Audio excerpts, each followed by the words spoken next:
ಹೆಚ್ಐ ನ್ಯೂಸ್ಗೆ ಸ್ವಾಗತ. ನಾನು ಪ್ರಿಯಾ. ಈಗ ಹೆಡ್ಲೈನ್ಸ್. ಸ್ಥಳೀಯ ಸಂಸ್ಥೆ ಚುನಾವಣೆ ಮೈತ್ರಿಗೆ ಮಾಜಿ ಶಾಸಕರ ವಿರೋಧ. ಒಂದು ಕಾಲು ಬಿಜೆಪಿ, ಮತ್ತೊಂದು ಕಾಂಗ್ರೆಸ್ನಲ್ಲಿಟ್ಟಿರುವ ಪ್ರೀತಂ ಗೌಡ. ಇಂತಹವರು ಮೈತ್ರಿ ಬಗ್ಗೆ ವಿರೋಧಿಸುವುದು ನಿರೀಕ್ಷಿತ. ಮಾಜಿ ಶಾಸಕ ಕೆಎಸ್ ಲಿಂಗೇಶ್ ವಾಗ್ದಾಳಿ.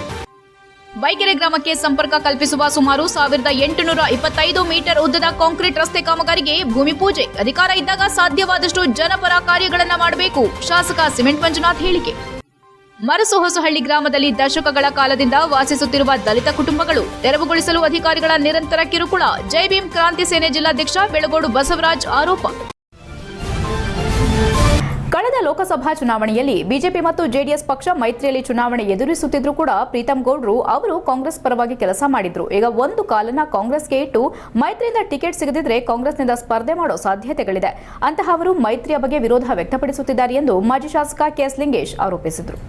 ಸುದ್ದಿಗೋಷ್ಠಿಯಲ್ಲಿ ಮಾತನಾಡಿದ ಅವರು, ಮುಂಬರುವ ವಿಧಾನಸಭಾ ಚುನಾವಣೆಯಲ್ಲಿ ಮೈತ್ರಿಯಿಂದ ಟಿಕೆಟ್ ಸಿಗೋದಿಲ್ಲ ಎಂಬ ಭಯದಿಂದ ಈ ರೀತಿ ಸ್ಥಳೀಯ ಸಂಸ್ಥೆಗಳ ಚುನಾವಣೆಯಲ್ಲಿ ಮೈತ್ರಿಗೆ ವಿರೋಧ ವ್ಯಕ್ತಪಡಿಸುತ್ತಿದ್ದಾರೆ. ಹಾಸನದಲ್ಲಿ ಇದರ ಬಗ್ಗೆ ಚರ್ಚೆ ಮಾಡಲು ಇವರೇನು ಬಿಜೆಪಿಯ ಹೈಕಮಾಂಡ್? ಇವರಿಗೆ ಯಾವುದೇ ನಿಯಂತ್ರಣ ಇಲ್ಲವೇ ಎಂದು ಪ್ರಶ್ನಿಸಿದರು. ಮೈತ್ರಿ ವಿಷಯದಲ್ಲಿ ಜೆಡಿಎಸ್ ಪಕ್ಷ ಹಿಂದೆ ಬಿದ್ದಿಲ್ಲ ಎಂದು ಸ್ಪಷ್ಟಪಡಿಸಿದ ಅವರು, ರೇವಣ್ಣ ಅವರ ಮಾರ್ಗದರ್ಶನದಲ್ಲಿ ಜಿಲ್ಲೆಯಲ್ಲಿ ಸಂಘಟನೆ ಬಲಿಷ್ಠವಾಗಿದ್ದು ಮೈತ್ರಿ ಇರದಿದ್ರೂ ಚುನಾವಣೆಯನ್ನು ಎದುರಿಸುವ ಶಕ್ತಿ ಜೆಡಿಎಸ್ಗಿದೆ. ಆದರೆ ಹೈಕಮಾಂಡ್ ತೆಗೆದುಕೊಳ್ಳುವ ನಿರ್ಧಾರಕ್ಕೆ ನಾವು ಬದ್ಧರಾಗಿದ್ದೇವೆ. ದೇವೇಗೌಡರು ಮತ್ತು ಪ್ರಧಾನಿ ನರೇಂದ್ರ ಮೋದಿ ಅವರ ನಡುವಿನ ಸ್ನೇಹ ಸಂಬಂಧಕ್ಕೆ ಧಕ್ಕೆ ಬಾರದಂತೆ ನಡೆದುಕೊಳ್ಳುವುದು ನಮ್ಮ ಕರ್ತವ್ಯ ಎಂದು ತಿಳಿಸಿದರು. ಸ್ಥಳೀಯ ಮಟ್ಟದಲ್ಲಿ ಜಿಲ್ಲಾ ಪಂಚಾಯಿತಿ, ತಾಲೂಕು ಪಂಚಾಯಿತಿ ಚುನಾವಣೆಯಲ್ಲಿ ಹೊಂದಾಣಿಕೆ ಸಾಧಿಸದೆ ನೇರವಾಗಿ ವಿಧಾನಸಭೆ ಚುನಾವಣೆಗೆ ಮೈತ್ರಿ ಮಾಡಿಕೊಳ್ಳುವುದರಿಂದ ಏನು ಲಾಭ? ತಳಮಟ್ಟದ ಕಾರ್ಯಕರ್ತರಲ್ಲಿ ಸಮನ್ವಯ ಅಗತ್ಯ. ಅಖಾಡ ಕೇಳಿದಾಗ ಯಾರ ಶಕ್ತಿ ಎಷ್ಟೆಂಬುದು ಸ್ಪಷ್ಟವಾಗುತ್ತದೆ. ಪಕ್ಷಕ್ಕಿಂತ ಹೆಚ್ಚಾಗಿ ದೇವೇಗೌಡರ ಕುಟುಂಬವನ್ನ ಟಾರ್ಗೆಟ್ ಮಾಡಲಾಗುತ್ತಿದೆ. ಅಗತ್ಯವಿದ್ದರೆ ರಾಜಕೀಯ ಹೋರಾಟಕ್ಕೂ ನಾವು ಸಿದ್ಧ ಎಂದು ಎಚ್ಚರಿಸಿದರು. ಮಾಜಿ ಸಚಿವ ಎಚ್.ಕೆ. ಕುಮಾರಸ್ವಾಮಿ ಮಾತನಾಡಿ, ಮೈತ್ರಿ ಮಾಡಿಕೊಳ್ಳಲು ನಾವು ಅಂಗಲಾಚುತ್ತಿಲ್ಲ. ಹೈಕಮಾಂಡ್ ನಿರ್ಧಾರಕ್ಕೆ ಬದ್ಧರಾಗಿದ್ದೇವೆ. ಪ್ರೀತಂ ಗೌಡ್ರು ರಾಜ್ಯ ಪ್ರಧಾನ ಕಾರ್ಯದರ್ಶಿ ಅಷ್ಟೇ, ಹೈಕಮಾಂಡ್ ಅಲ್ಲ. ಅವರ ಮಾತಿನಿಂದ ಎಲ್ಲವೂ ನಡೆಯುವುದಿಲ್ಲ. ರಾಜ್ಯ ಮತ್ತು ದೇಶದ ರಾಜಕೀಯ ವಾತಾವರಣಕ್ಕಿಂತ ಜಿಲ್ಲೆಯಲ್ಲಿ ವಿಭಿನ್ನ ಪರಿಸ್ಥಿತಿ ನಿರ್ಮಾಣವಾಗಿದೆ ಎಂದರು. ಸುದ್ದಿಗೋಷ್ಠಿಯಲ್ಲಿ ಜೆಡಿಎಸ್ ತಾಲೂಕು ಅಧ್ಯಕ್ಷ ಎಸ್ ದ್ಯಾವೇಗೌಡ, ವಕ್ತಾರ ರಘು ಹೊಂಗೆರೆ ಸೇರಿದಂತೆ ಇನ್ನಿತರರು ಹಾಜರಿದ್ದರು. HIN news, Hassan. ತಿಳಿದಿರುವಂತೆ ನಮ್ಮ ನಾಯಕರು, ಮಾಜಿ ಮುಖ್ಯಮಂತ್ರಿಗಳು, ಹಾಲಿ ಕೇಂದ್ರ ಸಚಿವರಾದಂಥ ಎಚ್.ಡಿ. ಕುಮಾರಸ್ವಾಮಿ ಅವರು ಇವತ್ತು ಮಂಡ್ಯಕ್ಕೆ ವಿಶೇಷವಾಗಿ 500 ಕೋಟಿ ರೂಪಾಯಿ ಅನುದಾನವನ್ನು ಮಂಡ್ಯದಲ್ಲಿ ರಿಸರ್ಚ್ ಸೆಂಟರ್ ಮಾಡಲಿಕ್ಕೆ ಅಂತ ತರ್ತಕ್ಕಂಥ ಕೆಲಸ ಮಾಡಿದ್ದಾರೆ. ಅದು ಪರೋಕ್ಷವಾಗಿ ಈ ಜಿಲ್ಲೆಗೂ ಸಹ ಅದಕ್ಕೆ ರಿಲೇಟೆಡ್ ಇಂಡಸ್ಟ್ರೀಸು, ಅದು ಮೈಸೂರು ಇರ್ಬೋದು, ಹಾಸನ ಇರ್ಬೋದು, ಬೆಂಗಳೂರು ಇರ್ಬೋದು, ಇದಕ್ಕೆಲ್ಲ ಸಹ ಇಡೀ ಕರ್ನಾಟಕ, ಇಡೀ ದೇಶಕ್ಕೆ ಮೊಟ್ಟ ಮೊದಲ ಪ್ರಯತ್ನ ಏನು ಮೋದಿಯವರು ಅವರಿಗೆ ಗೌರವ ಕೊಟ್ಟರು, ಜವಾಬ್ದಾರಿ ವಹಿಸಿರು. ಆ ನಿಟ್ಟಿನಲ್ಲಿ ಪ್ರೀತಂ ಗೌಡರು ಒಬ್ಬರೇ ಪಕ್ಷ ಅಲ್ಲ, ಪಕ್ಷದ ಹೈಕಮಾಂಡ್ ಅಲ್ಲ. ಹೌದಾ? ಕುಮಾರಸ್ವಾಮಿ ಒಬ್ಬನೇ ಪಕ್ಷ ಅಲ್ಲ, ಪಕ್ಷದ ಹೈಕಮಾಂಡ್ ಅಲ್ಲ. ತಾವು ಹೇಳಿದರೆ ಮೊನ್ನೆ ಅವ್ರ ಸಭೆಯಲ್ಲಿ ಹೇಳಿದ್ದಾರೆ ಅಂತೇಳಿ. ಅದೇ ಥರ ನಮ್ಮವರು ಅವ್ರ ಅಭಿಪ್ರಾಯ ಅಂತ ತಿಳ್ಕೊಳ್ಳೋಣ, ವೈಯಕ್ತಿಕ ಅಭಿಪ್ರಾಯ. ಆದರೆ ಮೇಲ್ಬಿದ್ದು ಹೋಗೋಂಥದ್ದು ಏನಿಲ್ಲ, ದಯಮಾಡಿ ಅರ್ಥ ಮಾಡ್ಕೊಳ್ಳಿ. ನಾವೇನು ಮೇಲ್ಬಿದ್ದೇನು ಹೋಗ್ತಿಲ್ವಲ್ಲ, ಅಂಗಜಲಾಚಿತ ಇಲ್ವಲ್ಲ. ಆದರೆ NDA ಹೈಕಮಾಂಡ್, JDS ಹೈಕಮಾಂಡ್ ಏನು ತೀರ್ಮಾನ ಹೇಳುತ್ತೋ ಅದಕ್ಕೆ ನಾವು ಬದ್ಧರಾಗಿರ್ತೀವಿ. ಸರಿ ಅಲ್ವಾ? ಆಲೂರು ತಾಲೂಕಿನ ಕಸಬಾ ಹೋಬಳಿಯ ಮರಸಹೊಸಹಳ್ಳಿ ಗ್ರಾಮದಲ್ಲಿ ದಶಕಗಳ ಕಾಲದಿಂದ ವಾಸಿಸುತ್ತಿರುವ ದಲಿತ ಕುಟುಂಬಗಳನ್ನು ತೆರವುಗೊಳಿಸಲು ಅಧಿಕಾರಿಗಳು ನಿರಂತರ ಕಿರುಕುಳ ನೀಡುತ್ತಿದ್ದಾರೆ ಎಂದು ಜೈ ಭೀಮ್ ಕ್ರಾಂತಿ ಸೇನೆ ಜಿಲ್ಲಾಧ್ಯಕ್ಷ ಬೆಳಗೋಡು ಬಸವರಾಜ್ ಆರೋಪಿಸಿದ್ದಾರೆ. ಸಕಲೇಶಪುರ ತಾಲೂಕಿನ ಬಿರಡಹಳ್ಳಿ ಗ್ರಾಮ ಪಂಚಾಯಿತಿ ವ್ಯಾಪ್ತಿಯ ದೊಡ್ಡನಾಗರ ಮುಖ್ಯ ರಸ್ತೆಯಿಂದ ಬೈಕೆರೆ ಗ್ರಾಮಕ್ಕೆ ಸಂಪರ್ಕ ಕಲ್ಪಿಸುವ ಸುಮಾರು 1825 ಮೀಟರ್ ಉದ್ದದ ಕಾಂಕ್ರೀಟ್ ರಸ್ತೆ ಕಾಮಗಾರಿಗೆ ಭೂಮಿ ಪೂಜೆ ನೆರವೇರಿಸಿ ಮಾತನಾಡಿ, ಕೇಂದ್ರ ಹಾಗೂ ರಾಜ್ಯ ಸರ್ಕಾರದ ಸಮನ್ವಯ ಅಧಿಕಾರಿ ಮತ್ತು ವಿವಿಧ ಉನ್ನತ ಹುದ್ದೆಗಳಲ್ಲಿ ಸೇವೆ ಸಲ್ಲಿಸಿದ ದಿವಂಗತ ಬೈಕೆರೆ ನಾಗೇಶ್ ಅವರ ಗ್ರಾಮ ಇದಾಗಿದ್ದು, ಒಬ್ಬ ಅಧಿಕಾರಿಯಾಗಿ ಜನಪ್ರತಿನಿಧಿಗಳು ಮಾಡಬೇಕಾದ ಕೆಲಸವನ್ನ ನಮ್ಮ ತಾಲೂಕಿಗೆ ಅವರು ಮಾಡಿದ್ದಾರೆ. ಅಲ್ಲದೆ ಇಡೀ ಬೈಕೆರೆ ಗ್ರಾಮವನ್ನ ಮಾದರಿ ಗ್ರಾಮವನ್ನಾಗಿ ರೂಪಿಸಿದ್ದಾರೆ. ಬೈಕೆರೆ ನಾಗೇಶ್ ಅವರು ಜೀವಿತಾವಧಿಯಲ್ಲಿ ಕಂಡಿದ್ದ ಈ ರಸ್ತೆ ನಿರ್ಮಾಣದ ಕನಸು ಇದೀಗ ನನ್ನ ಅಧಿಕಾರದ ಅವಧಿಯಲ್ಲಿ ಸಾಕಾರವಾಗುತ್ತಿರುವುದು ನನ್ನ ಸೌಭಾಗ್ಯ. ಹಲವು ವರ್ಷಗಳಿಂದ ಜನರು ಕಾಯುತ್ತಿದ್ದ ಈ ಯೋಜನೆ ಇದೀಗ ಕಾರ್ಯರೂಪಕ್ಕೆ ಬರುತ್ತಿದೆ. ಈ ರಸ್ತೆ ಬೈಕೆರೆ ನಾಗೇಶ್ ಅವರ ಸ್ಮರಣಾರ್ಥವಾಗಿ ಸುಮಾರು 1,70,00,000 ರೂಪಾಯಿ ವೆಚ್ಚದಲ್ಲಿ ನಿರ್ಮಾಣವಾಗುತ್ತಿದೆ. ನಾನು ಶಾಸಕನಾದ ನಂತರ ಉಪಮುಖ್ಯಮಂತ್ರಿ ಡಿಕೆ ಶಿವಕುಮಾರ್ ಅವರಿಗೆ ಎತ್ತಿನಹೊಳೆ ಯೋಜನೆ ಅಡಿ 500 ಕೋಟಿ ರೂಪಾಯಿ ಅನುದಾನವನ್ನ ಬಿಡುಗಡೆ ಮಾಡುವಂತೆ ಕೇಳಿದ್ದು, ಈ ನಿಟ್ಟಿನಲ್ಲಿ ಇದೀಗ 72 ಕೋಟಿ ರೂಪಾಯಿ ಬಿಡುಗಡೆಗೊಂಡಿದೆ. ತಾಲೂಕಿನ ಪರಿಸರಕ್ಕೆ ಎತ್ತಿನಹೊಳೆ ಯೋಜನೆಯಿಂದ ಅಪಾರ ಹಾನಿಯಾಗಿದ್ರೂ ನಮ್ಮ ಕ್ಷೇತ್ರದ ರಾಷ್ಟ್ರದ ಜನ ಬಯಲು ಪ್ರದೇಶಗಳ ಜಿಲ್ಲೆಗಳ ಜನಕ್ಕೆ ಕುಡಿಯುವ ನೀರನ್ನು ಬಿಟ್ಟುಕೊಟ್ಟಿದ್ದಾರೆ. 7 ಜಿಲ್ಲೆಗಳ ಸುಮಾರು 70 ಲಕ್ಷ ಜನರಿಗೆ ಈ ಯೋಜನೆಯಿಂದ ಲಾಭವಾಗಲಿದೆ. ಒಟ್ಟಾರೆಯಾಗಿ ನಾನು ಶಾಸಕನಾದ ನಂತರ ಸುಮಾರು 110 ಕೋಟಿ ರೂಪಾಯಿಗೂ ಅಧಿಕ ಅನುದಾನವನ್ನು ಅಭಿವೃದ್ಧಿಗೆ ತಂದಿದ್ದೇನೆ. ಅಧಿಕಾರಿಗಳು ಜನಸಾಮಾನ್ಯರಿಗೆ ಗೌರವ ಕೊಡಬೇಕು ಹಾಗೂ ತಮ್ಮ ಹುದ್ದೆಯ ಗೌರವವನ್ನು ಅರಿತು ಪ್ರಾಮಾಣಿಕವಾಗಿ ಸಾರ್ವಜನಿಕರ ಸೇವೆ ಸಲ್ಲಿಸಬೇಕು. ಅಧಿಕಾರ ಸಿಕ್ಕ ಸಂದರ್ಭದಲ್ಲಿ ನಿಷ್ಠೆಯಿಂದ ಕೆಲಸ ಮಾಡಿದ್ರೆ ಮಾತ್ರ ಅಭಿವೃದ್ಧಿ ಸಾಧ್ಯ. ಈ ರಸ್ತೆಯ ಜೊತೆ ಇನ್ನು ಕೆಲವೇ ದಿನಗಳಲ್ಲಿ ಕಡಬನಹಳ್ಳಿಯಿಂದ ಕಲಗಳಲೆವರೆಗೂ ರಸ್ತೆ ಅಭಿವೃದ್ಧಿಗೆ ಭೂಮಿ ಪೂಜೆ ನೆರವೇರಿಸುತ್ತೇನೆ. ಸುಮಾರು 60 ಲಕ್ಷ ರೂಪಾಯಿ ವೆಚ್ಚದಲ್ಲಿ ಪಟ್ಟಣದಲ್ಲಿ ಈ ಹಿಂದೆ ಬೈಕೆರೆ ನಾಗೇಶ್ ರವರು ಮಾಡಿದ ಉದ್ಯಾನವನವನ್ನು ಅಭಿವೃದ್ಧಿಪಡಿಸಲಾಗುತ್ತಿದ್ದು, ನಂತರ ಉದ್ಯಾನವನಕ್ಕೆ ಬೈಕೆರೆ ನಾಗೇಶ್ ಉದ್ಯಾನವನ ಎಂದು ಹೆಸರಿಡಲಾಗುವುದು ಎಂದರು. ಹಿಂದಿನವರು ಮಾಡಿದ ಉತ್ತಮ ಕಾರ್ಯಗಳನ್ನು ಉಳಿಸಿಕೊಂಡು ಮುಂದುವರಿಯುವುದೇ ನಿಜವಾದ ಅಭಿವೃದ್ಧಿ. ಜನರಿಗಾಗಿ ನನ್ನ ಸಂಪೂರ್ಣ ಸಮಯ ಮೀಸಲಿಟ್ಟು ಕ್ಷೇತ್ರದ ಧ್ವನಿಯಾಗಿ ಸರ್ಕಾರಕ್ಕೆ ಎಚ್ಚರ ಕೊಡೋ ಕೆಲಸವನ್ನ ನಿರಂತರವಾಗಿ ಮಾಡ್ತೇನೆ ಎಂದರು. ಈ ಕಾರ್ಯಕ್ರಮದಲ್ಲಿ ಸುಗುಣಾ ನಾಗೇಶ್, ಬಿರಡಹಳ್ಳಿ ಗ್ರಾಮ ಪಂಚಾಯಿತಿ ಮಾಜಿ ಅಧ್ಯಕ್ಷ ಸೋಮಶೇಖರ್, ಎತ್ತಿನಹೊಳೆ ಯೋಜನೆಯ ಅಭಿಯಂತರ ಪ್ರಮೋದ್, ಬಿಜೆಪಿ ಮುಖಂಡರಾದ ಅಗ್ನಿ ಸೋಮಶೇಖರ್, ನಿಖಿಲ್ ಹಲಸುಲಿಗೆ, ಯಶವಂತ್, ಜೀವನ್, ಷಣ್ಮುಖ, ಜಯರಾಜ್, ಗುತ್ತಿಗೆದಾರ ಸುರೇಶ್ ಸೇರಿದಂತೆ ಅನೇಕ ಗಣ್ಯರು ಹಾಗೂ ಗ್ರಾಮಸ್ಥರು ಉಪಸ್ಥಿತರಿದ್ದರು. HCN news, Sakleshpur. ಎಲ್ಲ ಬೈಕೆರೆ ಭಾಗದ ಗ್ರಾಮಸ್ಥರೇ, ಇಡೀ ಸಕಲೇಶಪುರ ಜನತೆಗೆ ಬೈಕೆರೆ ಅಂದ ತಕ್ಷಣ ಒಂದು ಹೆಸರು ನೆನಪಾಗುತ್ತೆ, ನಾಗೇಶಣ್ಣ ಅಂಥೇಳಿ. ಅವರು ಹೆಸರಿನ ಜೊತೆಗೆ ಊರಿನ ಹೆಸರು ಇಟ್ಕೊಂಡಿದ್ದಾರೆ. ಯಾಕೆ ಅಂತ ಹೇಳಿದರೆ, ಯಾವುದೇ ವ್ಯಕ್ತಿ ಯಾವುದೇ ಹಂತಕ್ಕೆ ಬೆಳೆದರೂ ಕೂಡ ನಾನು ಹುಟ್ಟಿರ್ತಕ್ಕಂಥ ಊರನ್ನು ಮರಿಬಾರ್ದು ಅಂತ ಹೇಳ್ತಾರೆ.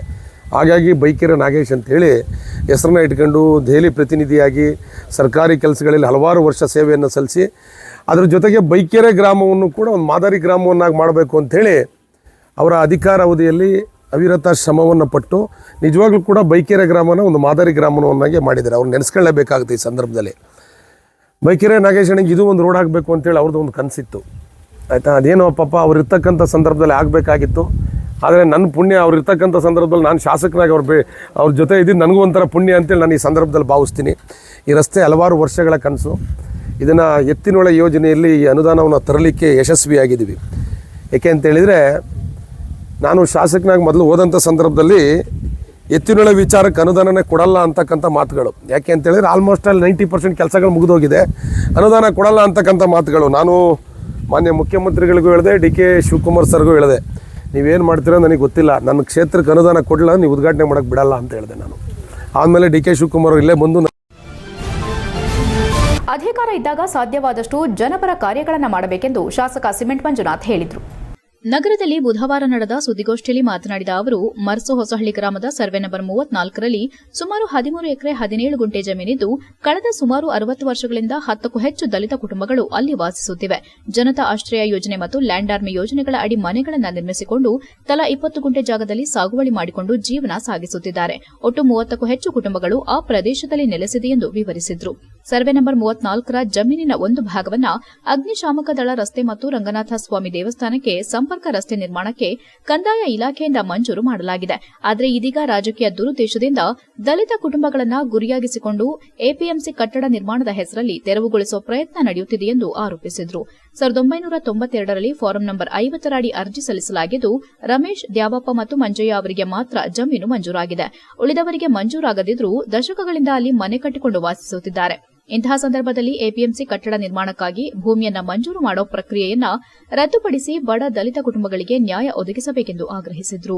ಅಧಿಕಾರಿಗಳ ಕಿರುಕುಳ ಮುಂದುವರೆದರೆ ದಲಿತ ಸಂಘರ್ಷ ಸಮಿತಿ ಒಕ್ಕೂಟ ಹಾಗೂ ಜೈ ಭೀಮ್ ಕ್ರಾಂತಿ ಸೇನೆ ವತಿಯಿಂದ ಜಿಲ್ಲಾಧಿಕಾರಿ ಕಚೇರಿ ಎದುರು ಅಹೋರಾತ್ರಿ ಧರಣಿ ನಡೆಸಿ ಉಗ್ರ ಹೋರಾಟ ಕೈಗೊಳ್ಳುವುದಾಗಿ ಎಚ್ಚರಿಕೆ ನೀಡಿದರು. ಸುದ್ದಿಗೋಷ್ಠಿಯಲ್ಲಿ ದಲಿತ ಮಾನವ ಹಕ್ಕುಗಳ ವೇದಿಕೆಯ ಮರಿ ಜೋಸೆಫ್, ಆದಿವಾಸಿ ಮುಖಂಡ ನವೀನ್ ಸದಾ, ದಲಿತ ಮುಖಂಡರಾದ ಚಂದ್ರು, ಲಕ್ಷ್ಮಣ್, ಮಂಜುನಾಥ್ ಹಾಗೂ ಇತರರು ಉಪಸ್ಥಿತರಿದ್ದರು. HCN news, Haasan. ಕಲ್ಲೂರು ತಾಲೂಕಿನ ಭಾಗದೊಳಗೆ ನೀವು ಇನ್ನೊಂದು ಸರಿಯ ಅದ ಜಾಗವನ್ನು ಪರಿಶೀಲನೆ ಮಾಡಿ, ಬೇರೆ ಬೇರೆ ಜಾಗಗಳನ್ನ ಪರಿಶೀಲನೆ ಮಾಡಿ. ಕೆಲವು ಭೂಮಾಲೀಕರು 5 ಎಕರೆ 10 ಎಕರೆ 15 ಎಕರೆ ಇರ್ತಕ್ಕಂಥವ್ರು ಕೂಡ 7-8 ಎಕರೆ 5-6 ಎಕರೆಗಳನ್ನ ಒತ್ತುವರಿ ಮಾಡ್ಕೊಂಡಿದ್ದಾರೆ. ನೀವು ಈ ಜಾಗನೇ ಮಾಡಿ. ನಮ್ಮನ್ನು ಮೊದಲಾಗಿಂದನೂ ಕೂಡ ನಮ್ಮ ಕೊನೆಗಳಿಗೆ ಒಳಗೆ ನಮಗೆ ಸ್ಮಶಾನ ಜಾಗದಲ್ಲಿ ಬದುಕಕ್ಕೆ ಮಾಡಿದ್ರಿ, ನಮ್ಮ ಮೂಲೆ ಕಡೆಗೆ ಇಟ್ಬಿಟ್ರಿ. ಈಗ ನಾವೇನು ಇವತ್ತಿನೇನೆ ಕಟ್ಕೊಂಡಿಲ್ಲ ಅಥವಾ ಈ ಆದೇಶ ಆದ್ಮೇಲೆ ಕಟ್ಟಿಲ್ಲ. ಉದಾಹರಣೆಗೆ ನೋಡೋದಾದರೆ ಈ 3 ಜನಕ್ಕೆ ಮಂಜೂರಾತಿಯಾಗಿದೆ, ನಾವು ಅಲ್ಲಿ ಕಂದಾಯಗಳನ್ನ ಕಟ್ಟಿದ್ದೀವಿ, ಇದನ್ನು ಮಾಡಿಕೊಡಿ ಅಂತ ಹೇಳಿ ಕೇಳ್ತಾ ಇದ್ದೀವಿ. ಇವರು ಏಕಾಏಕಿ ಬಂದು ತಹಸೀಲ್ದಾರರು ಮಾತ್ರ ಏನು APMC ಇಲಾಖೆ ಅಧಿಕಾರಿಗಳು ಬಂದು ಇವರಿಗೆ ಕಿರುಕುಳ ಕೊಡ್ತಾ ಇದ್ದಾರೆ. ನಮಗೇನಪ್ಪ ಅಂದರೆ ಈಗ ಈ ಒಂದು ದಲಿತರಿಗೆ ನಾವು ಏನು ಪಟ್ಟಣಕ್ಕೆ ಹೊಂದಿರುವಂಥ ಜಾಗದಲ್ಲೂ ಕೂಡ ನಾವು ಇರಬಾರ್ದೆ, ದಲಿತರನ್ನ ಯಾಕೆ ಟಾರ್ಗೆಟ್ ಮಾಡ್ತೀರಾ, ಹಿಂದುಳಿದ ಸಮುದಾಯಗಳನ್ನ ಯಾಕೆ ಟಾರ್ಗೆಟ್ ಮಾಡ್ತೀರಾ, ಭೂ ಮಾಲೀಕರನ್ನ ಟಾರ್ಗೆಟ್ ಮಾಡಿ ತೆರವುಗೊಳಿಸಿ. ಸಾವಿರಾರು ಎಕರೆ ಒತ್ತುವರಿ ಮಾಡಿದ್ದಾರೆ, ನಾವೇ ಕೊಡ್ತೀವಲ್ಲ, ಯಾವ್ಯಾವ ಸರ್ವೆ ನಂಬರ್ ಲಿಸ್ಟ್ ನಾನೇ ಕೊಡ್ತೀನಿ, ನನ್ನ ಹತ್ರನಿದೆ. 6,000 ಎಕರೆ 5,000 ಎಕರೆ ಇದೆ. ಮಾಡೋಕ್ಕಾಗ್ತಿಲ್ಲ, ಬರೀ ಯಾಕೆ ಕುಟುಂಬ ಕಟ್ಕೊಂಡೆ ಅಂದ್ರೆ ಪರವಾಗಿಲ್ಲ ಸರ್, ಏನೋ ಜಮೀನು ಮಾಡ್ತಾನೆ ಅಂದರೆ ಮಾಡ್ಕೊಳ್ಳಿ. ಸಂಸಾರ ಕಟ್ಕೊಂಡು ಮಕ್ಳು ಮರಿ ತಗೊಂಡು ಓದ್ಕೊಂಡು ಇವರೇ ಲ್ಯಾಂಡರ್ ಮೇಲೆ ಮನೆಯೂ ಕಟ್ಕೊಟ್ಟು 40 ವರ್ಷ ಆದಮೇಲೆ ನೀವು ಬಂದು ಖಾಲಿ ಮಾಡಿ ಅಂತ ಹೇಳಿದ್ರೆ ಇವ್ರು ಎಲ್ಲಿಗೆ ಹೋಗ್ಬೇಕು ಈ ಜೀವನ ತಗೊಂಡು? ಇದನ್ನು ಅದಕ್ಕೆ ನಾವು ಜಿಲ್ಲಾಡಳಿತಕ್ಕೆ ಹೇಳ್ತಾ ಇದ್ವಿ. ಅದನ್ನ ಬಿಟ್ಟು ಸರಿ ಬಂದಿರೋರು ಹೊಸಬರು ಇರ್ಬೋದು ಏನೋ ಗೊತ್ತಿಲ್ಲ, ಹಿನ್ನೆಲೆ ಏನಿದೆ ಗೊತ್ತಿಲ್ಲ. ನಮ್ಮ ಸ್ಥಳೀಯ ಶಾಸಕರು ಸಿಮೆಂಟ್ ಮಂಜೂರು ಇರ್ಬೋದು, ಇಂಥವರೆಲ್ಲ ಗಟ್ಟಿ ನಿಂತ್ಕೋಬೇಕು. ನಿಂತ್ಕೊಂಡು ಅಟ್ಲೀಸ್ಟ್ ಅವ್ರ ಕಮಿಟಿ ಒಳಗಡೆ ಮಂಜೂರು ಮಾಡ್ಕೊಡ್ಬೇಕು. ಬಗರುಕುಂ ಕಮಿಟಿ ಇರುತ್ತೆ ನೋಡಿ. HCN ನ್ಯೂಸ್ನಲ್ಲಿ ಈಗ ಒಂದು ಪುಟ್ಟ ಬ್ರೇಕ್.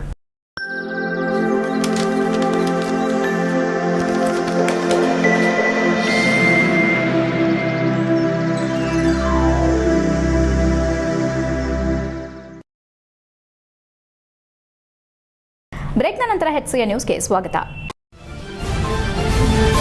ಪುಲ್ವಾಮಾ ಉಗ್ರ ದಾಳಿಯಲ್ಲಿ ಹುತಾತ್ಮರಾದ ಯೋಧರಿಗೆ ಶ್ರದ್ಧಾಂಜಲಿ ಸಲ್ಲಿಸುವ ಉದ್ದೇಶದಿಂದ ಫೆಬ್ರವರಿ 14ರಂದು ನಗರದಲ್ಲಿ ಭವ್ಯ ಬೈಕ್ ರ್ಯಾಲಿ ಹಮ್ಮಿಕೊಳ್ಳಲಾಗಿದೆ ಎಂದು ನಿವೃತ್ತ ಅರೆ ಸೇನಾಪಡೆ ಒಕ್ಕೂಟದ ಜಿಲ್ಲಾಧ್ಯಕ್ಷ ಸಿ ನಾಗೇಶ್ ತಿಳಿಸಿದ್ದಾರೆ. ನಗರದಲ್ಲಿ ಬುಧವಾರ ನಡೆದ ಸುದ್ದಿಗೋಷ್ಠಿಯಲ್ಲಿ ಮಾತನಾಡಿದ ಅವರು 2019 ಫೆಬ್ರವರಿ 14ರಂದು ಜಮ್ಮು ಕಾಶ್ಮೀರದ ಪುಲ್ವಾಮಾದಲ್ಲಿ ನಡೆದ ಉಗ್ರರ ದಾಳಿಯಲ್ಲಿ 44 ಮಂದಿ ಸಿಆರ್ಪಿಎಫ್ ಯೋಧರು ಹುತಾತ್ಮರಾಗಿದ್ದರು. ದೇಶದ ಭದ್ರತೆಗಾಗಿ ಪ್ರಾಣತ್ಯಾಗ ಮಾಡಿದ ಆ ಯೋಧರ ಸ್ಮರಣಾರ್ಥವಾಗಿ ಪ್ರತಿ ವರ್ಷದಂತೆ ಈ ವರ್ಷವೂ ಬೈಕ್ ರ್ಯಾಲಿಯನ್ನು ಆಯೋಜಿಸಲಾಗಿದೆ ಎಂದರು. ಫೆಬ್ರವರಿ 14ರಂದು ಬೆಳಗ್ಗೆ 10 ಗಂಟೆಗೆ ಹಾಸನ ನಗರದ ಡೈರಿ ಸರ್ಕಲ್ನಿಂದ ರ್ಯಾಲಿ ಪ್ರಾರಂಭವಾಗಲಿದೆ.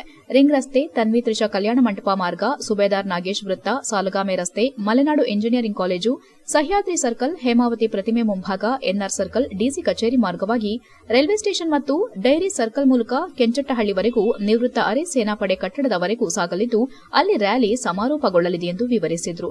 ರ್ಯಾಲಿಯಲ್ಲಿ ಸಾರ್ವಜನಿಕರು, ವಿವಿಧ ಸಂಘಟನೆಗಳ ಪ್ರತಿನಿಧಿಗಳು ಮತ್ತು ದೇಶಭಕ್ತರು ಹೆಚ್ಚಿನ ಸಂಖ್ಯೆಯಲ್ಲಿ ಭಾಗವಹಿಸಿ ಹುತಾತ್ಮ ಯೋಧರಿಗೆ ಗೌರವ ಸಲ್ಲಿಸಬೇಕೆಂದು ಮನವಿ ಮಾಡಿದರು.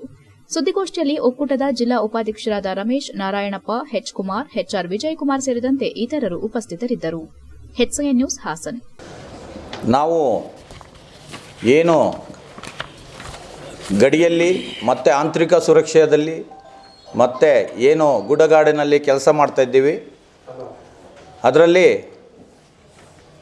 2019 ಫೆಬ್ರವರಿಯೊಂದು ನಮ್ಮ CRPFನ 44 ಯೋಧರು ಜಮ್ಮು ಆ್ಯಂಡ್ ಕಾಶ್ಮೀರದಲ್ಲಿ ಪುಲ್ವಾಮಾ ಜಿಲ್ಲೆಯಲ್ಲಿ ಹುತಾತ್ಮರಾಗಿರುತ್ತಾರೆ. ಅವರಿಗೆ ಶ್ರದ್ಧಾಂಜಲಿಯನ್ನು ಸಲುವಾಗಿ ನಾವು ಈ ಬೈಕ್ ರ್ಯಾಲಿಯನ್ನು ಆಯೋಜನೆ ಮಾಡಿದ್ದೇವೆ. ಮತ್ತು ನಮ್ಮ ಅರಸೇನಾಪಡೆ ಬಿಲ್ಡಿಂಗ್ ಓಪನ್ ಆಗಿ 1 ವರ್ಷ ಆಯಿತು. ಹೋದ ವರ್ಷ ಇದೇ ದಿನದಲ್ಲಿ ಇಲ್ಲೇ ಪ್ರೆಸ್ ಮೀಟ್ ಮಾಡಿದ್ದು 1 ವರ್ಷ ಆಯಿತು. ಒಂದು ಸಂತೋಷದ ವಿಷಯ ಅಂದರೆ ಉದ್ಘಾಟನೆ ಮಾಡಿದ್ದು, ಒಂದು ದುಃಖದ ವಿಷಯ ಅಂದರೆ ನಾವು 44 ಯೋಧರನ್ನು ಕಳೆದು 7 ವರ್ಷ ಆಯಿತು ಇವತ್ತಿಗೆ. ಅವರಿಗೆ ಶ್ರದ್ಧಾಂಜಲಿ ಸಲ್ಲಿಸೋಕ್ಕೋಸ್ಕರವಾಗಿ ನಾವು ಒಂದು ಬೈಕ್ ರ್ಯಾಲಿಯನ್ನು ಆಯೋಜನೆ ಮಾಡಿದ್ದೇವೆ. ನಾನು ದೇಶಭಕ್ತರಲ್ಲಿ ವಿನಂತಿ ಮಾಡಿಕೊಳ್ಳುವುದೇನೆಂದರೆ, ಸಕಲೇಶಪುರ ತಾಲೂಕಿನ ಯಸಳೂರು ಹೋಬಳಿಯ ಹೊಸೂರು ಗ್ರಾಮ ಪಂಚಾಯಿತಿ ವ್ಯಾಪ್ತಿಯಲ್ಲಿ ಹೊಸಕೋಟೆ ಗ್ರಾಮದಲ್ಲಿ ಕಳೆದ 4 ವರ್ಷಗಳಿಂದ ಸಮರ್ಪಕ ಕುಡಿಯುವ ನೀರಿನ ವ್ಯವಸ್ಥೆ ಇಲ್ಲದೆ ಗ್ರಾಮಸ್ಥರು ತೀವ್ರ ಸಂಕಷ್ಟ ಅನುಭವಿಸುತ್ತಿದ್ದಾರೆ. ಜಲಜೀವನ್ ಮಿಷನ್ ಅಡಿಯಲ್ಲಿ ಪ್ರತಿ ಮನೆಗೂ ನೀರಿನ ಸಂಪರ್ಕ ಕಲ್ಪಿಸಲಾಗಿದೆ ಎಂಬುದು ಕಾಗದದಲ್ಲೇ ಉಳಿದಿದ್ದು, ವಾಸ್ತವದಲ್ಲಿ ನೀರು ಗ್ರಾಮಸ್ಥರ ಪಾಲಿಗೆ ಮರೀಚಿಕೆ ಆಗಿದೆ. ಸುಮಾರು 10 ಮನೆಗಳ 30ಕ್ಕೂ ಹೆಚ್ಚು ಜನರು ನೀರಿನ ಕೊರತೆಯಿಂದ ದಿನನಿತ್ಯವೂ ಸಂಕಷ್ಟದಲ್ಲಿದ್ದು, ವೃದ್ಧರು, ಮಹಿಳೆಯರು, ಮಕ್ಕಳು ಹಾಗೂ ಬಾಣಂತಿಯರು ಆರೋಗ್ಯ ಅಪಾಯ ಎದುರಿಸುತ್ತಿದ್ದಾರೆ. ಅನೇಕ ಬಾರಿ ಗ್ರಾಮ ಪಂಚಾಯಿತಿ ಅಭಿವೃದ್ಧಿ ಅಧಿಕಾರಿ ಮತ್ತು ಕಾರ್ಯದರ್ಶಿಗಳಿಗೆ ಮನವಿ ಸಲ್ಲಿಸಿದ್ರೂ ಶಾಶ್ವತ ಪರಿಹಾರ ದೊರಕಿಲ್ಲ. ಅಧಿಕಾರಿಗಳು ಭೇಟಿ ನೀಡುವ ವೇಳೆ ಮಾತ್ರ ಕೆಲ ನಿಮಿಷ ನೀರು ಬಿಡಲಾಗುತ್ತದೆ ಎಂಬ ಆರೋಪ ಗ್ರಾಮಸ್ಥರಿಂದ ಕೇಳಿಬಂದಿದೆ. ನೀರಿನ ಕೊರತೆಯಿಂದ ಶಾಲಾ ಮಕ್ಕಳು ಮತ್ತು ಬಾಣಂತಿಯರು ತೀವ್ರ ಸಂಕಷ್ಟದಲ್ಲಿದ್ದು, ಪಕ್ಕದ ಮನೆಯ ಬೋರ್ವೆಲ್ನಿಂದ ನೀರು ತರಬೇಕಾದ ಸ್ಥಿತಿಗೆ ಗ್ರಾಮಸ್ಥರು ತಲುಪಿದ್ದಾರೆ. ಈ ಸಮಸ್ಯೆಗೆ ಗ್ರಾಮ ಪಂಚಾಯಿತಿ ಅಧಿಕಾರಿಗಳು ಮತ್ತು ಜಲಜೀವನ್ ಮಿಷನ್ ಅಧಿಕಾರಿಗಳ ನಿರ್ಲಕ್ಷ್ಯವೇ ಕಾರಣ ಎಂದು ಆರೋಪಿಸಿರುವ ಗ್ರಾಮಸ್ಥರು 3 ದಿನಗಳ ಒಳಗೆ ಶಾಶ್ವತ ಪರಿಹಾರ ದೊರಕದಿದ್ದರೆ ಗ್ರಾಮ ಪಂಚಾಯಿತಿ ಮತ್ತು ತಾಲೂಕು ಪಂಚಾಯಿತಿ ಮುಂದೆ ಪ್ರತಿಭಟನೆ ಮಾಡುವುದಾಗಿ ಎಚ್ಚರಿಕೆ ನೀಡಿದ್ದಾರೆ. ಜಿಲ್ಲಾಡಳಿತ ತಕ್ಷಣ ಹಸ್ತಕ್ಷೇಪ ಮಾಡಿ ಸಮಸ್ಯೆಗೆ ಶಾಶ್ವತ ಪರಿಹಾರ ಕಲ್ಪಿಸಬೇಕೆಂದು ಸಾರ್ವಜನಿಕರು ಆಗ್ರಹಿಸಿದ್ದಾರೆ. HCN news Sakleshpur. ನನ್ನ ಹೆಸರು ಹಾಜಿರಾ ಅಂತ. ಮತ್ತೆ ಇಲ್ಲಿ ನಮಗೆ ಹೊಸೂರು ಗ್ರಾಮದಲ್ಲಿ ನಾವು ಇದ್ದೀವಿ. ನಮಗೆ ತುಂಬಾ ಪ್ರಾಬ್ಲಮ್ ಆಗಿದೆ ನೀರಿಂದ. ಮತ್ತೆ ನೀರಿನ ಸಮಸ್ಯೆ ತುಂಬ ಕಷ್ಟ ಆಗಿದೆ. ಯಾಕೆಂದ್ರೆ 3 ವರ್ಷ ಆಯ್ತು ಇವರು ನೀರಿಗೆ ಪರದಾಡೋದು. ಏನೇ ರಿಪೇರಿ ಆದ್ರೇನು ಸರ್, ಅಲ್ಲಿ ಪೈಪ್ ಎಲ್ಲ ರಿಪೇರಿ ಆದ್ರೆ ನನ್ನ ಮಗನೇ ಅದೇನ್ ಮೆಟೀರಿಯಲ್ ಬೇಕು ಎಲ್ಲ ತಗೊಬಂದ್ಬಿಟ್ಟು ಅವನೇ ರಿಪೇರಿ ಮಾಡೋದು. 10 ಗಂಟೆ 12 ಗಂಟೆ ತನಕನೂ ನನ್ನ ಮಗನೇ, ನಾನು ಮನೇಲಿ ಅವನ್ನ ಕೂರಕ್ ನಿಲ್ಲಕ್ ಬಿಡಲ್ಲ. ನಾನು ಪೈಪ್ ಸರಿ ಮಾಡು ಅಂತ ಹೇಳ್ಬಿಟ್ಟು ಪೈಪ್ ಅವ್ನ್ ಬರಲ್ಲ, ಅವ್ನ್ ಕರೆದ್ರೇನು ನೀರ್ ಬಿಡೋ ಹುಡ್ಗ ಬರಲ್ಲ. ಸರಿ ಮಾಡಿ ಅಂತ ಹೇಳ್ತಾನೆ. ನಮಸ್ಕಾರ ಸರ್, ಎಲ್ಲರಿಗೂ ನಮಸ್ಕಾರ. ನಮಗೆ ನೀರು ಇಲ್ಲದೆ 3 ವರ್ಷ ಆಯ್ತು. ಕಂಪ್ಲೇಂಟ್ ಮಾಡಿದ್ರೆ ನಮ್ಗೆ ಬರ್ತಾರೆ, PODO ಬರ್ತಾರೆ, ನೋಡ್ತಾರೆ, ಬಂದಾಗ 5 ನಿಮಿಷ ನೀರು ಬರ್ತದೆ. ಇವರು ಹೋದ ಮೇಲೆ ನೀರು ಸ್ಟಾಪ್ ಆಯ್ತು. ಇಲ್ಲಿ ನೀರೇ ಸಿಕ್ಕಲ್ಲ. ಇಲ್ಲಿ ಇನ್ನು ನಾವು ಹುಚ್ಚು ನಾವೇ ಕುಡಿಬೇಕು. ಹಂಗೆ ಅಂತ ಪರಿಸ್ಥಿತಿ ಬಂದಿದೆ. ಇಲ್ಲಿಗೆ ಸ್ನಾನ ಮಾಡಕ್ಕೆ ಒಂದು ಪೆನ್ ಡ್ರೈವ್ ಪ್ರಕರಣಕ್ಕೆ ಸಂಬಂಧಿಸಿದಂತೆ ದೇವರಾಜೇಗೌಡ ಅವರನ್ನ ಕೂಡಲೇ ಬಂಧಿಸಿ ಹಾಸನ ಜಿಲ್ಲೆಯಿಂದ ಗಡೀಪಾರು ಮಾಡುವಂತೆ ಮಹಿಳಾ ಧ್ವನಿ ಸಂಘದ ರಾಜ್ಯಾಧ್ಯಕ್ಷೆ ಅನ್ನಪೂರ್ಣಗೌಡ ಆಗ್ರಹಿಸಿದ್ದಾರೆ. ಪತ್ರಿಕಾಗೋಷ್ಠಿಯಲ್ಲಿ ಬುಧವಾರ ಮಾತನಾಡಿದ ಅವರು, ದೇವರಾಜೇಗೌಡ ಅವರು ಹಲವು ಮಹಿಳೆಯರ ಮಾನ ಮರ್ಯಾದೆಗೆ ಧಕ್ಕೆ ಉಂಟು ಮಾಡುವ ರೀತಿಯಲ್ಲಿ ಸಾರ್ವಜನಿಕವಾಗಿ ಹೇಳಿಕೆಗಳನ್ನು ನೀಡುತ್ತಿದ್ದಾರೆ ಎಂದು ಆರೋಪಿಸಿದರು. ಮಹಿಳೆಯರ ಗೌರವವನ್ನು ಕಾಪಾಡುವುದು ಸಮಾಜದ ಪ್ರತಿಯೊಬ್ಬರ ಕರ್ತವ್ಯವಾಗಿದ್ದು, ಅವಹೇಳನಕಾರಿ ಹೇಳಿಕೆಗಳು ಸಮಾಜದಲ್ಲಿ ಕೆಟ್ಟ ಸಂದೇಶವನ್ನು ನೀಡುತ್ತದೆ ಎಂದರು. ಮುಂದಿನ ಮಾರ್ಚ್ 7 ಮತ್ತು 8ರಂದು ನಡೆಯಲಿರುವ ಮಹಿಳಾ ಸಮಾವೇಶದಲ್ಲಿ ಈ ವಿಷಯವನ್ನು ಪ್ರಮುಖವಾಗಿ ಪ್ರಸ್ತಾಪಿಸಲಾಗುವುದು. ಜಿಲ್ಲೆಯ ಎಲ್ಲಾ ಮಹಿಳಾ ಸಂಘಟನೆಗಳು ಒಂದಾಗಿ ಸೇರಿ ದೇವರಾಜೇಗೌಡ ವಿರುದ್ಧ ಹೋರಾಟ ಹಮ್ಮಿಕೊಳ್ಳಲಿದೆ ಎಂದು ತಿಳಿಸಿದರು. ಮಹಿಳೆಯರ ಗೌರವಕ್ಕೆ ಧಕ್ಕೆ ಉಂಟುಮಾಡುವ ಯಾವುದೇ ಹೇಳಿಕೆ ಅಥವಾ ನಡೆನುಡಿಗಳನ್ನು ಸಹಿಸಲಾಗುವುದಿಲ್ಲ ಎಂದು ಎಚ್ಚರಿಸಿದರು. ತಮ್ಮ ವಿರುದ್ದವೂ ಪೂರ್ವಾಪರ ತಿಳಿಯದೆ ರಾಜಕೀಯ ದ್ವೇಷದಿಂದ ಆರೋಪಗಳನ್ನು ಮಾಡಲಾಗಿದೆ ಎಂದು ಹೇಳಿದ ಅನ್ನಪೂರ್ಣಗೌಡ, ಯಾವುದೇ ಮಹಿಳೆ ಬಗ್ಗೆ ತೀರಾ ಹೀನಾಯ ಹಾಗೂ ಅವಾಚ್ಯ ಶಬ್ದಗಳನ್ನು ಬಳಸೋದು ಅಕ್ಷಮ್ಯ ಎಂದು ಖಂಡಿಸಿದರು. ಇಂತಹ ಹೇಳಿಕೆಗಳನ್ನು ಮುಂದುವರೆಸಿದರೆ ಕಾನೂನು ಹೋರಾಟದ ಜೊತೆಗೆ ಸಾರ್ವಜನಿಕ ಮಟ್ಟದಲ್ಲೂ ತೀವ್ರ ಪ್ರತಿಭಟನೆ ಮಾಡುವುದಾಗಿ ಹೇಳಿದರು. ದೇವರಾಜೇಗೌಡ ಅವರ ಹೇಳಿಕೆಗಳು ಹಾಗೂ ವರ್ತನೆ ಕುರಿತು ಸರ್ಕಾರ ಮತ್ತು ಪೊಲೀಸ್ ಇಲಾಖೆ ಗಂಭೀರ ತನಿಖೆ ನಡೆಸಬೇಕು. ಮುಖ್ಯಮಂತ್ರಿಗಳು, ಗೃಹ ಸಚಿವರು, ಉಪಮುಖ್ಯಮಂತ್ರಿಗಳು ಮತ್ತು ಪೊಲೀಸ್ ಮಹಾನಿರ್ದೇಶಕರು ಈ ವಿಷಯದಲ್ಲಿ ಮಧ್ಯಪ್ರವೇಶಿಸಿ ಸೂಕ್ತ ಕ್ರಮ ಕೈಗೊಳ್ಳಬೇಕೆಂದು ಮನವಿ ಮಾಡಿದರು. ಜಿಲ್ಲೆಯ ಮಹಿಳೆಯರ ಭದ್ರತೆ ಮತ್ತು ಗೌರವವನ್ನು ಕಾಪಾಡುವ ದೃಷ್ಟಿಯಿಂದ ಕಟ್ಟುನಿಟ್ಟಿನ ಕ್ರಮದ ಅಗತ್ಯವಿದೆ ಎಂದು ಒತ್ತಾಯಿಸಿದರು. ನೊಂದಿರುವ ಮಹಿಳೆಯರಿಗೆ ನ್ಯಾಯ ದೊರಕುವಂತೆ ಕ್ರಮ ಕೈಗೊಳ್ಳಬೇಕು. ಮಹಿಳೆಯರ ಮಾನ ಮರ್ಯಾದೆಯನ್ನ ರಾಜಕೀಯ ಲಾಭಕ್ಕೆ ಬಳಸುವವರ ವಿರುದ್ಧ ಸಮಾಜವೇ ತೀರ್ಪು ನೀಡಬೇಕೆಂದು ಹೇಳಿದರು. ಪತ್ರಿಕಾಗೋಷ್ಠಿಯಲ್ಲಿ ಮಹಿಳಾ ಮುಖಂಡರಾದ ರತ್ನಮ್ಮ, ಶಶಿಕಲಾ, ಜ್ಯೋತಿ, ರೇಣುಕಾ ಸೇರಿದಂತೆ ಇತರರು ಉಪಸ್ಥಿತರಿದ್ದರು. HCN news, Hassan. ಅವನ್ಯಾವನ ದೇವರಾಜ ಅಂತ ಇದ್ದಾನಲ್ಲ, ಆ ದೇವರಾಜನ್ನ ಫಸ್ಟ್ ಕಿಂಗ್ ಮೇಕರ್, ಅದೇ ಪೆನ್ ಡ್ರೈವ್ ಕಿಂಗ್ ಮೇಕರ್ ನಮ್ಮ ಜಿಲ್ಲೆಯಿಂದ ಶುರುವಾಯ್ತಲ್ಲ, ಅವನ್ನ ಕೂಡಲೇ ಅರೆಸ್ಟ್ ಮಾಡಬೇಕು. ಅವನ ಹೇಳಿಕೆಗಳನ್ನ ಕೊಡಂಗಿಲ್ಲ, ಅವನು ಬೇಲ್ ಮೇಲೆ ಇರೋಂಥವನು. ಅದ್ರ ಜೊತೆಗೆ ಇವತ್ತು ನಮ್ಮ ಹಾಸನ ಜಿಲ್ಲೆ ಹೆಣ್ಮಕ್ಳನ್ನ ಮಾನ ಮರ್ಯಾದೆ ಗೌರವವನ್ನು ಕಳೆದಂಥ ಅವನು king maker, pen drive king maker Devaraje Gowda. ಅವನ್ನ ಗಡೀಪಾರು ಮಾಡಬೇಕು ಈ ಜಿಲ್ಲೆಯಿಂದ. ಅವನು ಪೂರ್ವ ಪರ ತಿಳಿಯದೆ ಏನೇನೋ ಮಾತಾಡಿದ್ದಾನೆ. ಮೊನ್ನೆ ನನ್ನ ಬಗ್ಗೆ ನೋಡಿದ್ದೀನಿ. ಅವನ ಮನೆ ಹೆಣ್ಮಕ್ಳನ್ನೇ ಬೀದಿಗೆ ಬಿಟ್ಕೊಂಡಿದ್ದಾನೆ. ಅವನು ಬೇರೆಯವ್ರ ಬಗ್ಗೆ ಮಾತಾಡೋಕ್ಕೆ ಅವನಿಗೆ ನೈತಿಕತೆ ಏನಿದೆ? ಅವನ ತಟ್ಟೆಯಲ್ಲಿ ಹೆಗಣ ಬಿದ್ದು ಒದ್ದಾಡ್ತಾ ಇದೆ. ನನ್ನ ನಿಜ ಜೀವನದಲ್ಲಿ ಪಾರದರ್ಶಕವಾದಂಥ ಹೋರಾಟವನ್ನು ಜಿಲ್ಲೆಯಲ್ಲಿ ಬಂದಿರೋಂಥವಳು. ನನ್ನ ಸಂಸಾರ, ನನ್ನ ಮಕ್ಕಳು, ನನ್ನ ಫ್ಯಾಮಿಲಿ, ನನ್ನ ನಂಬಿರೋಂಥ ಜನ, ನನ್ನ ಬೆಳೆಸಿರತಕ್ಕಂಥ ಹಾಸನ ಜಿಲ್ಲೆಯ ಜನನ ಮುಂದೆ ನಿಂತಿರೋಂಥವಳು ನಾನು. ಅವನಿಗೆ ನಾನು ಮಾನನಷ್ಟ ಮೊಕದ್ದಮೆ ಹಾಕಿ ಅಂದರು, ನಾನು ಹಾಕಕ್ಕೆ ಹೋಗೋದಿಲ್ಲ. ಅವನು ಪೆನ್ ಡ್ರೈವು ಮತ್ತೊಂದು ಮಾಡಿ ಸಂಪಾದನೆ ಮಾಡಿದಂಥ ಹಣದಿಂದ ನಾನು ಮಾನನಷ್ಟ ಮೊಕದ್ದಮೆ ಹಾಕಿ ಕೋಟಿಗಟ್ಟಲೆ ಕೀಳಕ್ಕೆ ನಾನು ಬಂದಿಲ್ಲ. HCN ನ್ಯೂಸ್ನಲ್ಲಿ ಈಗ ಒಂದು ಪುಟ್ಟ ಬ್ರೇಕ್.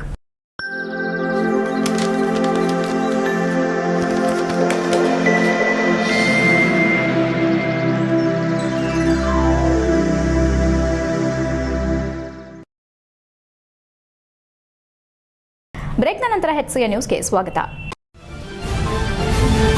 ಮಹಾಶಿವರಾತ್ರಿ ಮಹೋತ್ಸವದ ಅಂಗವಾಗಿ ಶ್ರೀ ಕ್ಷೇತ್ರ ಧರ್ಮಸ್ಥಳಕ್ಕೆ ಪಾದಯಾತ್ರೆಯಾಗಿ ತೆರಳುತ್ತಿರುವ ಭಕ್ತಾದಿಗಳ ಅನುಕೂಲಕ್ಕಾಗಿ ನಗರದ ರಿಂಗ್ ರಸ್ತೆ ಮಾರ್ಗದಲ್ಲಿ ಉಚಿತ ಆರೋಗ್ಯ ತಪಾಸಣೆ ಶಿಬಿರವನ್ನು ಆರಂಭಿಸಲಾಯಿತು.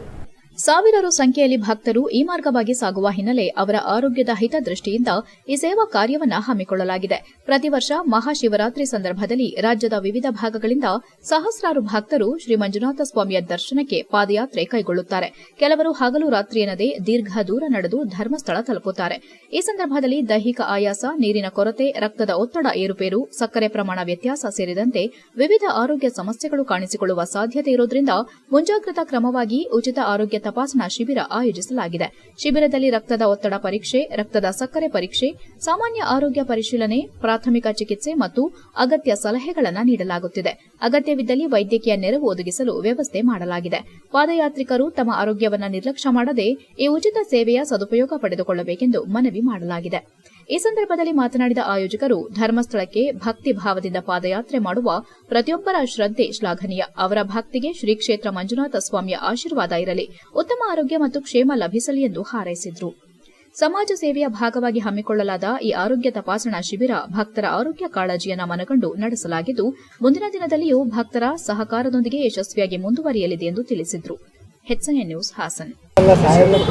ಶಿವರಾತ್ರಿಯ ಪ್ರಯುಕ್ತ ಏನು ಜಿಲ್ಲಾದ್ಯಂತ ಏನು ಧರ್ಮಸ್ಥಳಕ್ಕೆ ಪಾದಯಾತ್ರೆ ಹೋಗುವ ಎಲ್ಲ ಭಕ್ತಾದಿಗಳು ಹಾಸನ ಮುಖಾಂತರ ಹೋಗುವ ಒಂದು ನಿಟ್ಟಿನಲ್ಲಿ ಪ್ರತಿ ವರ್ಷದಂತೆ ಈ ವರ್ಷವೂ ಕೂಡ ಸನ್ಮಾನ್ಯ ದಿವಂಗತ HS ಪ್ರಕಾಶ್ ಅವರ ಒಂದು ನೆನಪಾರ್ಥವಾಗಿ ಹರನ್ ನಾಗರಾಜ್ ದಿವಂಗತ ಹರನ್ ನಾಗರಾಜ್ ಒಂದು ನೆನಪಾರ್ಥವಾಗಿ, ಅದೇ ರೀತಿ ನನ್ನ ಆತ್ಮೀಯ ಸ್ನೇಹಿತರಂಥ ಪ್ರಶಾಂತ್ ನಾಗರಾಜ್ ಅವರ ಒಂದು ನೆನಪಾರ್ಥವಾಗಿ ಮತ್ತು ನಮ್ಮ ಚಿಕ್ಕಪ್ಪ ಅಂತ ದೇವೇಂದ್ರ ಅವರ ಒಂದು ನೆನಪಾರ್ಥವಾಗಿ ಪ್ರತಿ ವರ್ಷದಂತೆ ಎಲ್ಲ ನಮ್ಮ ಸ್ನೇಹಿತರು ನಾವೆಲ್ಲ ಸೇರಿ ಏನು ಆರೋಗ್ಯ ಒಂದು ತಪಾಸಣೆ ಪಾದಯಾತ್ರಿಗಳಿಗೆ ಏನು ನಡೆಯೋ ಒಂದು ಇದರಲ್ಲಿ ಏನು ಸಂಕಷ್ಟದಲ್ಲಿರ್ತಾರೆ ಅವ್ರಿಗೆಲ್ಲರೂ ಕೂಡ ಅನುಕೂಲ ಆಗೋ ನಿಟ್ಟಿನಲ್ಲಿ ಒಂದು ಆರೋಗ್ಯ ಮೇಳವನ್ನು ಪ್ರತಿ ವರ್ಷದಂತೆ ನಾವು ನೆರವೇರಿಸ್ಕೊಂಡ್ಬರ್ತೀವಿ. ಅದೇ ರೀತಿ ಇವತ್ತು ಕೂಡ ಭಾಳಷ್ಟು ಭಕ್ತಾದಿಗಳು ಇವತ್ತು ಹೆಚ್ಚಿನ ಸಂಖ್ಯೆಯಲ್ಲಿ ಕಳೆದ ವರ್ಷಕ್ಕಿಂತ ಈ ವರ್ಷ ಭಾಳ ಹೆಚ್ಚಿನ ಸಂಖ್ಯೆಯಲ್ಲಿ ಭಕ್ತಾದಿಗಳು ಬರ್ತಾ ಇದ್ದಾರೆ. ಅವ್ರಿಗೆ ಅನುಕೂಲ ಆಗೋ ನಿಟ್ಟಿನಲ್ಲಿ ಆರೋಗ್ಯ ತಪಾಸಣೆಯನ್ನು ಮಾಡ್ತಾಯಿದ್ವಿ.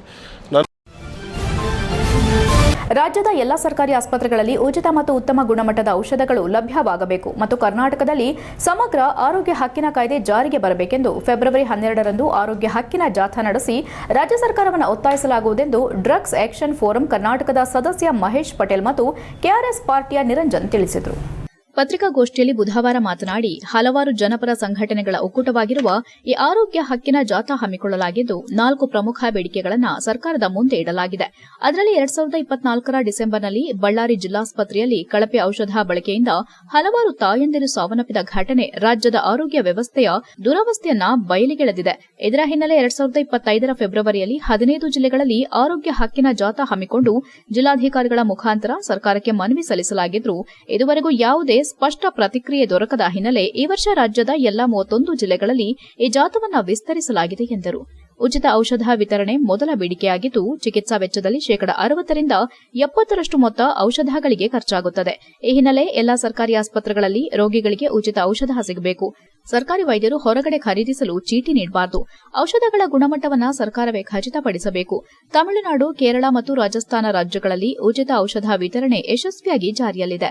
ಕರ್ನಾಟಕದಲ್ಲಿಯೂ 2013ರಲ್ಲಿ ಕರ್ನಾಟಕ ರಾಜ್ಯ ವೈದ್ಯಕೀಯ ಸರಬರಾಜು ನಿಗಮ ಆರಂಭಿಸಲಾದರೂ ಅದು ಪರಿಣಾಮಕಾರಿಯಾಗಿ ಕಾರ್ಯನಿರ್ವಹಿಸುತ್ತಿಲ್ಲ ಎಂದು ದೂರಿದ್ರು.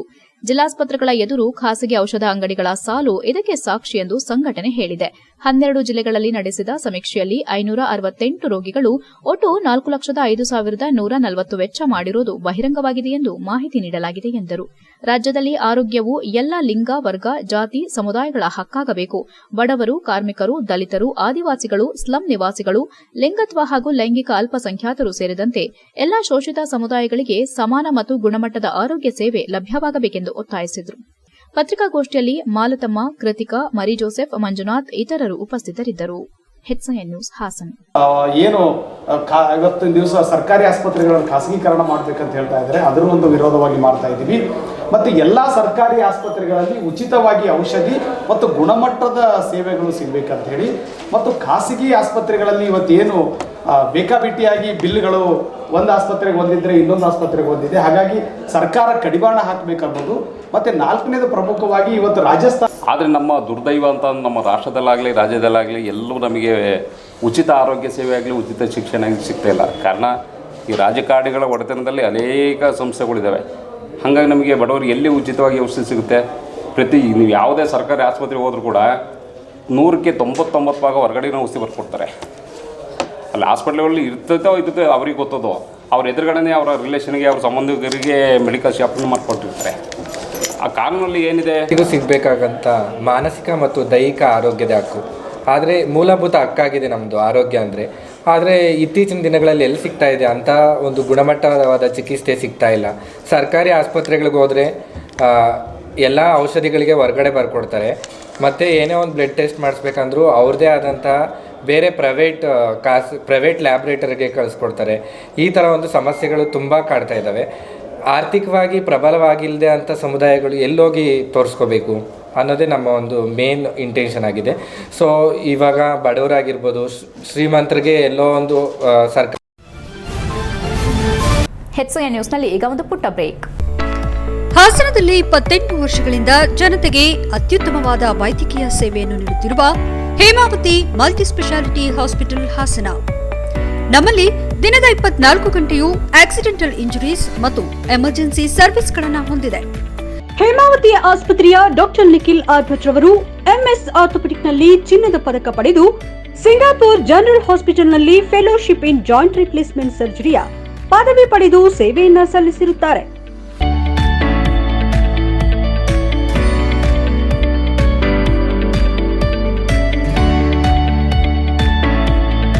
ನಮ್ಮಲ್ಲಿ ಆಂಬ್ಯುಲೆನ್ಸ್ ಸೇವೆಯೂ ಲಭ್ಯ. ಇನ್ನೇಕೆ ತಡ, ನೀವು ಯಾವುದೇ ಮೂಳೆ ಸಮಸ್ಯೆ ಹೊಂದಿದರೆ ಹಿಂದೆ ಭೇಟಿ ನೀಡಿ. ಹೇಮಾವತಿ ಮಲ್ಟಿ ಸ್ಪೆಷಾಲಿಟಿ ಹಾಸ್ಪಿಟಲ್, ಉತ್ತರ ಬಡಾವಣೆ, ಹಾಸನ. ಬ್ರೇಕ್ನ ನಂತರ HCN ನ್ಯೂಸ್ಗೆ ಸ್ವಾಗತ. ಕರ್ನಾಟಕ ಮಾದರ ಮಹಾಸಭಾ ಜಿಲ್ಲಾ ಘಟಕದ ವತಿಯಿಂದ ಫೆಬ್ರವರಿ 13ರಂದು ಬೆಳಗ್ಗೆ 9 ಗಂಟೆಗೆ ನಗರದ ಪಾಲಿಕಾ ಹೋಟೆಲ್ ಸಭಾಂಗಣದಲ್ಲಿ ಸದಸ್ಯತ್ವ ನೋಂದಣಿ ಅಭಿಯಾನಕ್ಕೆ ಚಾಲನೆ ನೀಡಲಾಗುವುದೆಂದು ಸಂಘಟನೆಯ ಮುಖಂಡ ವಿಜಯಕುಮಾರ್ ತಿಳಿಸಿದ್ದಾರೆ. ನಗರದಲ್ಲಿ ಬುಧವಾರ ನಡೆದ ಸುದ್ದಿಗೋಷ್ಠಿಯಲ್ಲಿ ಮಾತನಾಡಿದ ಅವರು, ಕರ್ನಾಟಕ ಮಾದರ ಮಹಾಸಭಾವನ್ನ ಪಕ್ಷಾತೀತವಾಗಿ ಸಂಘಟಿಸಲಾಗಿದ್ದು, ರಾಜ್ಯದ ಪ್ರತಿ ಜಿಲ್ಲೆಯಲ್ಲೂ ಸದಸ್ಯತ್ವ ನೋಂದಣಿ ಕಾರ್ಯ ನಡೆಯುತ್ತಿದೆ. ಅದರಂತೆ ಹಾಸನ ಜಿಲ್ಲೆಯಲ್ಲಿ ಫೆಬ್ರವರಿ 13ಕ್ಕೆ ನಡೆಯುವ ಕರ್ನಾಟಕ ಮಾದರ ಮಹಾಸಭಾ ಸದಸ್ಯತ್ವ ಅಭಿಯಾನಕ್ಕೆ ಆಹಾರ ಸಚಿವ ಕೆಸಿ ಮುನಿಯಪ್ಪ ಅವರು ಅಧಿಕೃತವಾಗಿ ಚಾಲನೆ ನೀಡಲಿದ್ದಾರೆ ಎಂದರು. ಕಾರ್ಯಕ್ರಮದ ಅಂಗವಾಗಿ ಕರ್ನಾಟಕ ಮಾದರ ಮಹಾಸಭಾ ನೌಕರರ ಘಟಕವು ಉದ್ಘಾಟನೆಯಾಗಲಿದೆ. ಘಟಕದ ರಾಜ್ಯಾಧ್ಯಕ್ಷ ಮಂಜುನಾಥ್ ಓಣಿಕೇರಿ ಕಾರ್ಯಕ್ರಮದಲ್ಲಿ ಭಾಗವಹಿಸಲಿದ್ದಾರೆ ಎಂದು ವಿವರಿಸಿದರು. ಇದೇ ಸಂದರ್ಭದಲ್ಲಿ ಸಭೆಯ ವತಿಯಿಂದ MBBS ಹಾಗೂ ಉನ್ನತ ವ್ಯಾಸಂಗ ಮಾಡುತ್ತಿರುವ ವಿದ್ಯಾರ್ಥಿಗಳಿಗೆ ಪ್ರೋತ್ಸಾಹ ಧನ ವಿತರಣೆ ನಡೆಯಲಿದೆ. ಸಮುದಾಯದ ಹೆಚ್ಚಿನ ಸಂಖ್ಯೆಯವರು ಕಾರ್ಯಕ್ರಮದಲ್ಲಿ ಭಾಗವಹಿಸಿ ಸದಸ್ಯತ್ವ ಪಡೆದು ಸಂಘಟನೆಯನ್ನು ಬಲಪಡಿಸಬೇಕೆಂದು ಮನವಿ ಮಾಡಿದರು. ಸುದ್ದಿಗೋಷ್ಠಿಯಲ್ಲಿ ಸಂಘಟನೆಯ ಕೆಂಚಪ್ಪ, ಕುಮಾರಸ್ವಾಮಿ, ಸತೀಶ್ ಇತರರು ಹಾಜರಿದ್ದರು. HCN news Hassan. ಕರ್ನಾಟಕ ಮಾದಾರ ಮಹಾಸಭಾ ಹಾಸನ ಜಿಲ್ಲಾ ಘಟಕದ ವತಿಯಿಂದ ದಿನಾಂಕ 13/2/2026 ಶುಕ್ರವಾರ ಬೆಳಗ್ಗೆ 9 ಗಂಟೆಗೆ ಪಾಲಿಕಾ RC ರಸ್ತೆಯಲ್ಲಿರ್ತಕ್ಕಂಥ ಪಾಲಿಕಾ ಭವನದಲ್ಲಿ, ಹೋಟೆಲ್ ಪಾಲಿಕಾದಲ್ಲಿ ಕರ್ನಾಟಕ ರಾಜ್ಯದ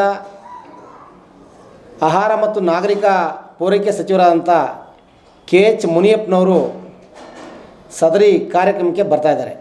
ಅವರು ಕರ್ನಾಟಕ ಮಾದಾರ ಮಹಾಸಭಾದ ರಾಜ್ಯಾಧ್ಯಕ್ಷರು ಕೂಡ ಆಗಿದ್ದಾರೆ. ಬರ್ತಾ ಇರ್ತಕ್ಕಂಥ ಉದ್ದೇಶ ಏನು ಅಂತಂದರೆ, ಕರ್ನಾಟಕ ಮಾದಾರ ಮಹಾಸಭಾದ ಸದಸ್ಯತ್ವ ನೋಂದಣಿ ಅಭಿಯಾನಕ್ಕೆ ಅಧಿಕೃತವಾಗಿ ಹಸಿರು ನಿಶಾನೆಯನ್ನು ತೋರಿ ಚಾಲನೆ ಕೊಡಲಿಕ್ಕೆ ಬರ್ತಾ.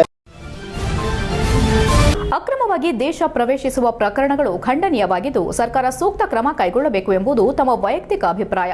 ರಾಷ್ಟ್ರಭಾವ ಜಾಗೃತಿ, ಭಾರತ ಅಖಂಡತೆ ಕಾಪಾಡುವುದು ಮತ್ತು ಸನಾತನ ಧರ್ಮದ ಮೌಲ್ಯಗಳನ್ನು ಸಮಾಜದಲ್ಲಿ ಬಲಪಡಿಸುವುದು ನಮ್ಮೆಲ್ಲರ ಆದ್ಯ ಕರ್ತವ್ಯ ಎಂದು ರಂಭಾಪುರಿ ಶಾಖಾ ಸಂಸ್ಥಾನ ಕಾರಜವಳ್ಳಿ ಮಠದ ಸದಾಶಿವ ಶಿವಾಚಾರ್ಯ ಮಹಾಸ್ವಾಮೀಜಿ ಕರೆ ನೀಡಿದರು. ರಾಷ್ಟ್ರೀಯ ಸ್ವಯಂ ಸೇವಕ ಸಂಘದ 100ನೇ ವರ್ಷದ ಸಂಘ ಶತಾಬ್ದಿ ಅಂಗವಾಗಿ ನಗರದಲ್ಲಿ ಹಿಂದೂ ಸಮಾಜೋತ್ಸವವನ್ನು ಅತ್ಯಂತ ವಿಜೃಂಭಣೆಯಿಂದ ಮತ್ತು ಭಕ್ತಿ ಭಾವಪೂರ್ಣ ವಾತಾವರಣದಲ್ಲಿ ಆಚರಿಸಲಾಯಿತು.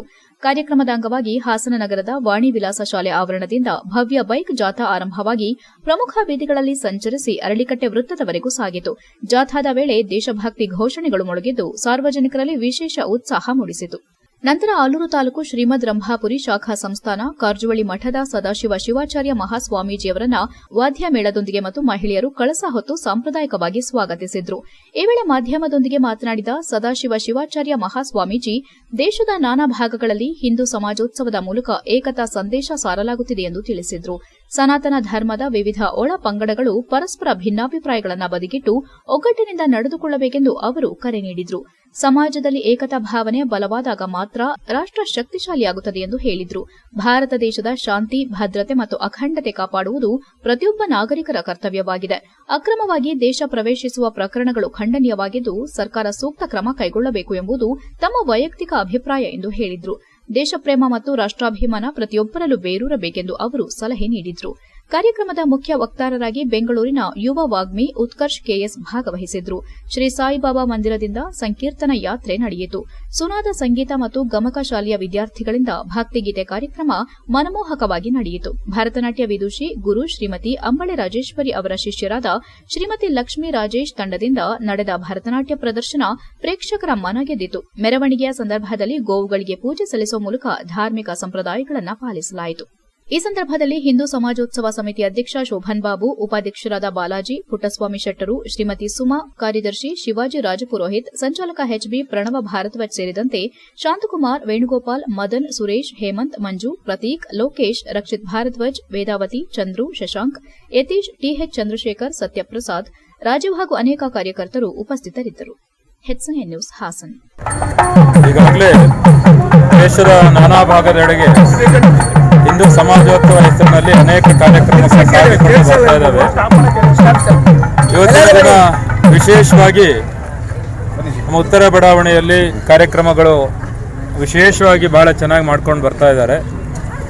ಪ್ರಮುಖವಾಗಿ ಕಾರ್ಯಕ್ರಮದ ಉದ್ದೇಶ ಅಂದರೆ ಸನಾತನ ಹಿಂದೂ ಧರ್ಮದ ಎಲ್ಲ ಒಳಪಂಗಡಗಳನ್ನು ಸೇರಿಕೊಂಡು ಎಲ್ಲರೂ ಕೂಡ ಒಗ್ಗಟ್ಟಾಗಬೇಕು, ಅವರಲ್ಲಿ ಏಕತಾ ಭಾವನೆ ಮೂಡಬೇಕು ಅನ್ನೋದೇ ಕಾರ್ಯಕ್ರಮದ ಪ್ರಮುಖ ಉದ್ದೇಶ ಆಗಿರೋದ್ರಿಂದ ನಾವು ಕೂಡ ಕಾರ್ಯಕ್ರಮದಲ್ಲಿ ಏಕತಾ ಭಾವನೆಯಲ್ಲಿ ಪಸರಿಸುವುದರ ಜೊತೆಯಲ್ಲಿ ನಾವೆಲ್ಲರೂ ಕೂಡ ಒಂದು ಎಂಬತಕ್ಕಂಥ ಭಾವನೆಯಲ್ಲಿ ಒಂದೇ ಸೂರಿನಡಿಯಲ್ಲಿ ಬರ್ತಕ್ಕಂಥ ಪ್ರಯತ್ನವನ್ನು ಈ ಕಾರ್ಯಕ್ರಮದ ಮುಖ್ಯವಾಗಿ ಮಾಡ್ಕೊಂಡು ಬರಲಾಗ್ತಾ ಇದೆ.